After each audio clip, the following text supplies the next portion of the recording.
হঠাৎ দেশে শুরু হয়েছে অবৈধ আগ্নেয়াস্ত্রের ঝনঝনানি।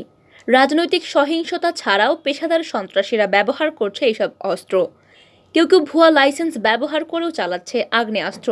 গোয়েন্দা তথ্য বলছে, জাতীয় নির্বাচনের আগে সীমান্তের ফাঁক গলিয়ে অস্ত্র ঢুকছে দেশে। এই অবস্থায় এখনই লাগাম টানতে চায় আইনশৃঙ্খলা রক্ষাকারী বাহিনী।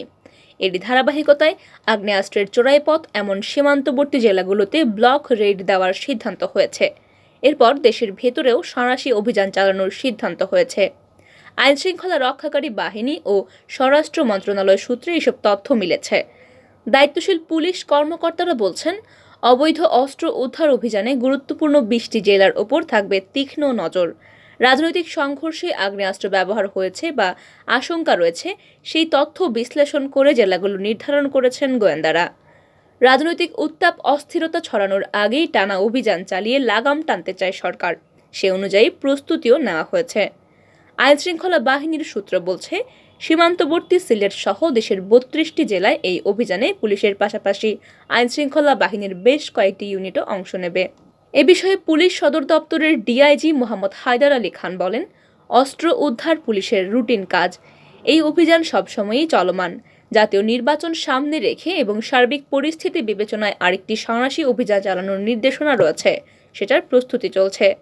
এদিকে অবৈধ আগ্নেয়াস্ত্র নিয়ে উদ্বেগ জানিয়ে স্বরাষ্ট্র মন্ত্রণালয়ের প্রতিবেদন দিয়েছে পুলিশের একটি গোয়েন্দা সংস্থা।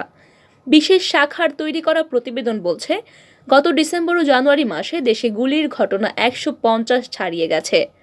প্রতিদিন গড়ে গুলিবিদ্ধ হচ্ছে 5 জনেরও বেশি। সম্প্রতি অবৈধ অস্ত্র উদ্ধার করে এক প্রেস ব্রিফিংয়ে র্যাবের মুখপাত্র কমান্ডার খন্দকার আল মঈন বলেন, একটি চক্র ভুয়া লাইসেন্স করে অবৈধ অস্ত্র নিয়ে ঘুরে বেড়াচ্ছে। চক্রটি দেশব্যাপী এই জালিয়াতি ছড়িয়ে দিয়েছে। র্যাব বিপুল সংখ্যক জালিয়াতির এসব লাইসেন্স জব্দ করেছে, উদ্ধার করেছে অবৈধ অস্ত্র। স্বরাষ্ট্র মন্ত্রণালয় সূত্র বলছে, দেশে অস্ত্র ঢুকেছে বলে গোয়েন্দা তথ্য পেয়েছে সরকার। এই পরিস্থিতিতে অবৈধ অস্ত্র উদ্ধারে বড় অভিযান চালাতে আইনশৃঙ্খলা রক্ষাকারী বাহিনীকে নির্দেশনা দিয়েছে আইনশৃঙ্খলা সংক্রান্ত মন্ত্রিসভা কমিটি। গত 19 ফেব্রুয়ারি আইনশৃঙ্খলা সংক্রান্ত মন্ত্রিসভা কমিটির বৈঠকেও অবৈধ অস্ত্র নিয়ে উদ্বেগ প্রকাশ করা হয়। সভায় কমিটির সভাপতি মুক্তিযোদ্ধা বিষয়ক মন্ত্রী মোজাম্মেল হক বলেন, বেআইনি অস্ত্র খুবই অ্যালার্মিং। অনেক অস্ত্রের জাল লাইসেন্স বানিয়ে নিয়েছে। লাইসেন্সের সত্যতা যেন যাচাই করা হয়। অবৈধ অস্ত্র উদ্ধারে বড় আকারে যেন অভিযান চালানো হয়, এই বিষয়ে আইনশৃঙ্খলা বাহিনী সতর্ক থাকবে। সীমান্তে ব্লক রেডের পরে হবে 20 জেলায় অভিযান। আইনশৃঙ্খলা রক্ষাকারী বাহিনীর পরিসংখ্যান বলছে, ছোট ছোট আগ্নেয়াস্ত্র সীমান্ত দিয়েই দেশে ঢুকছে। সন্ত্রাসী, চাঁদাবাজ, পেশাদার, গুপ্ত খুনি ও রাজনীতির নাম ব্যবহার করা সন্ত্রাসীদের হাতেও পৌঁছে যাচ্ছে অস্ত্র। তাই স্বরাষ্ট্র মন্ত্রণালয়ের নির্দেশনা অনুযায়ী সীমান্তবর্তী 32 জেলায় ব্লক রেড দেওয়ার সিদ্ধান্ত রয়েছে।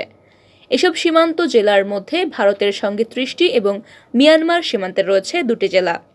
বিশেষ করে ঢাকা, নারায়ণগঞ্জ, কুমিল্লা, গাজীপুর, ব্রাহ্মণবাড়িয়া, সিলেট, নোয়াখালী, ফেনী, চট্টগ্রাম, বগুড়া, পাবনা, রাজশাহী, কুড়িগ্রাম, কুষ্টিয়া, খুলনা, পটুয়াখালী, সিরাজগঞ্জ, মানিকগঞ্জ, মাগুরা ও বরগুনা, এই 20 জেলায় থাকবে কঠোর নজরদারি। পুলিশ সদর দপ্তর থেকে কঠোর নির্দেশনা। রাজনৈতিক দলের অভ্যন্তরীণ কোন্দলের জোরে সংঘর্ষ ঠেকাতে জেলা পুলিশের গোয়েন্দা বিভাগ আরও বেশি তৎপর হতে নির্দেশনা দিয়েছে পুলিশ সদর দপ্তর। প্রতিটি থানায় চিহ্নিত দুষ্কৃতীদের বিরুদ্ধে পদক্ষেপ নিতে বলা হয়েছে। সম্প্রতি এই নির্দেশনা দেওয়া হয়। পুলিশের বিশেষ শাখার এক কর্মকর্তা জানান, কোথায় কোথায় রাজনৈতিক সংঘর্ষ হয়েছে বা আশঙ্কা রয়েছে সেই তালিকা করা হয়েছে। এসপিদের এই বিষয়ে অবগত করা হচ্ছে। মাঠ পর্যায়ের পুলিশ সূত্র বলছে, বিভিন্ন সংঘর্ষে যে আগ্নেয়াস্ত্র ব্যবহার করা হচ্ছে এর বেশিরভাগই রাজনৈতিক দলের মধ্যে সংঘর্ষ। ক্ষমতাসীন দলের অভ্যন্তরীণ কোন্দলে এসব সংঘর্ষ হচ্ছে। জেলা পুলিশের এক কর্মকর্তা বলেন, শাসক দলের সঙ্গে অধিক ঘনিষ্ঠতার কারণে অনেক ক্ষেত্রে কার্যকর ব্যবস্থা নেওয়া যাচ্ছে না, যেভাবে দেশে ঢুকছে অবৈধ অস্ত্র। আইনশৃঙ্খলা বাহিনী সূত্রগুলো বলছে, 7.65 ও 9mm পিস্তল বেশি ঢুকছে চাঁপাইনবাবগঞ্জ সীমান্ত দিয়ে, আর .22 বোরের রিভলভার আসে সিলেটের কানাইঘাট সীমান্ত ব্যবহার করে। কুমিল্লা, যশোরের বেনাপোল ও হিলি সীমান্ত হয়েও নানা ধরনের অস্ত্র দেশে ঢুকছে। সীমান্তে চোখ ফাঁকি দিয়ে দেশে অবৈধ আগ্নেয়াস্ত্রের অনুপ্রবেশ যে হচ্ছে তা অস্বীকার করছে না বর্ডার গার্ড বাংলাদেশ বিজিবি। সীমান্ত রক্ষার দায়িত্বে থাকা এই বাহিনীর গোয়েন্দা তথ্য বলছে, ভারত ও মিয়ানমার সীমান্তের ৩২৮ কিলোমিটার স্পর্শকাতর ও ঝুঁকিপূর্ণ সীমান্ত চিহ্নিত করা হয়েছে। এর মধ্যে যশোরের শার্শা, বেনাপোল, কুষ্টিয়া, সাতক্ষীরা, চাঁপাইনবাবগঞ্জ, হিলি, রাঙামাটি, খাগড়াছড়ি ও বান্দরবন অন্যতম। তথ্য বলছে, এই সীমান্তগুলোর অন্তত ৩২ পয়েন্ট দিয়ে দেশে অবৈধ অস্ত্র ঢোকে। বিজিবি পরিচালক লেফটেন্যান্ট কর্নেল ফয়জুর রহমান বলেন, প্রতি মুহূর্তে সীমান্তে বিজিবির ৬,০০০ সদস্য টহলে থাকে। এর মধ্যেও অস্ত্র আসছে। আমরা অস্ত্র কারবারিদের নেটওয়ার্ক ভাঙার চেষ্টা করছি। এ নিয়ে সীমান্তবর্তী দেশগুলোর সঙ্গেও আলোচনা চলছে।